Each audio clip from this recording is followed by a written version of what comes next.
Yes, I want to show you over here one of the signs from yesterday's protest taped onto this pole. Breonna Taylor, say her name. Now, directly across from this sign, right in front of City Hall, is where a truck hit a woman on a bicycle. And I want to show you how strong some of those wind gusts were. Look at this tree. This is actually something that happened a year ago. This is not the first time that hate speech has been painted onto this court. Show that the 7-day positivity rate in Erie County is 7%. And that is why now parts of the county are getting this orange designation. We're joining you from the road much of the morning, but now we are here at the Obi Community Church. This is where police have set up a command center. Yes, I want to show them off. There are a lot of cardboard cutouts here. I think these are some of the younger fans who can't be here for the game. Maybe you want to bring your kids to the playground, but listen to this.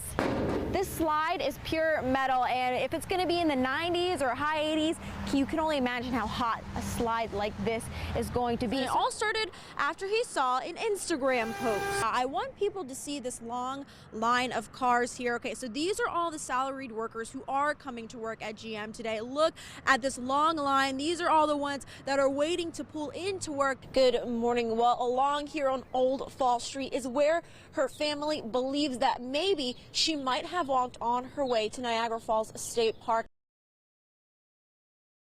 All right. So one person was just hit. Brandon Bonner describes the scene as a truck plowed through a crowd of protesters Wednesday night. Police say a female driver hit another woman named Karen Huffman while she was riding her bike. What made her take it upon herself to actually just gun it through a crowd of people? What would it take for someone to do that? If it wasn't intentional, then there was a lapse in mental judgment. He live streamed the whole protest from the beginning. He's done this at every protest so far this summer. He says people marched peacefully from the B District before making their way to Niagara Square. That's when they noticed this driver. And I was already kind of watching, even though I had my camera on the white car, because I seen her, inching a little bit. And so when she gunned it, my natural reaction was to try to run and follow like everyone, like not everyone, but a lot of other people. Here in the video captured by our photographers, you can see and hear the driver speed off, which you can further see in Bonner's videos as he, along with protesters, chased after her, eventually stopping her on Court Street while others stayed back to help Huffman. So we had her cornered in for a minute, so I wanted to make sure I got her license plate, what she looked like in case she drove off again. Police say Huffman's expected to be okay. They have not released the name of the driver. In Buffalo, Madison Elliott, Spectrum News. This debris that I'm walking through right now is left over from the Halloween storm that cost the state millions of dollars in damages. And the latest storm this weekend didn't help recovery efforts here. When the floods occur, this whole thing becomes a swimming pool, right? Because it just all jumps the wall and comes through here. Chris Mattioli takes us through the damage to his property from not one, but 4 different storms since October, including this weekend. I mean, all the hardscapes, as you can see, have been destroyed. And since October, he's racked up $250,000 worth of damage. It's discouraging, no doubt, and flood insurance is very limiting in what it covers. He's lived in this house since 2012, and he says he's never had to deal with damage like this before. He blames lake levels. The same storm can create a massive flood, whereas 5-6 years ago, it would have been some minor splash. President Donald Trump issued a disaster declaration for 18 counties in New York, including Erie County, following Halloween's windstorm. This means the government would offer financial assistance to local towns like Hamburg to help with cleanup efforts. But Hamburg Town Supervisor Jim Shaw says they haven't received confirmation of that money yet. And as homeowners like Mattioli are still recovering from October, this new storm will only add to the cost.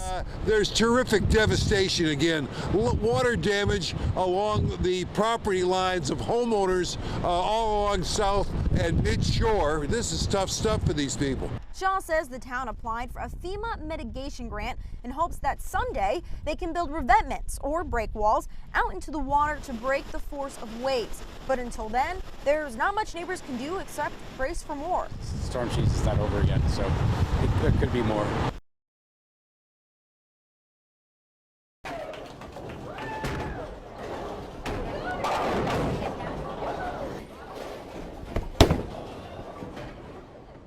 With a bowl like that, you wouldn't be able to tell that Zachary Kilga hasn't been on the lanes in a year. I think that my hand is ready for me to, get a good win for the day.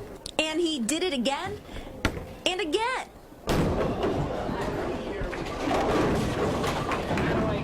Zachary's first game back since the cutoff age for unified sports changed from 19 to 21. So I had to watch them bowl, and this year I get to bowl, so I won't have to worry about the sidelines.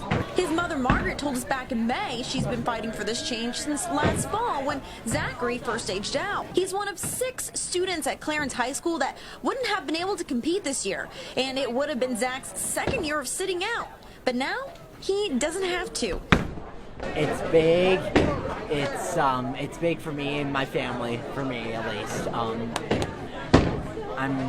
I'm happy. Yeah, Ryan. That's good. It's all about inclusion, it's about team spirit, it's about being a part of the athletic program at Clarence High School. It's one of the most rewarding experiences I've had as a coach in 23 years I've been at Clarence. Next is the basketball season, and you know Zach will be competing. Reporting in Clarence, Madison Elliott, Spectrum News.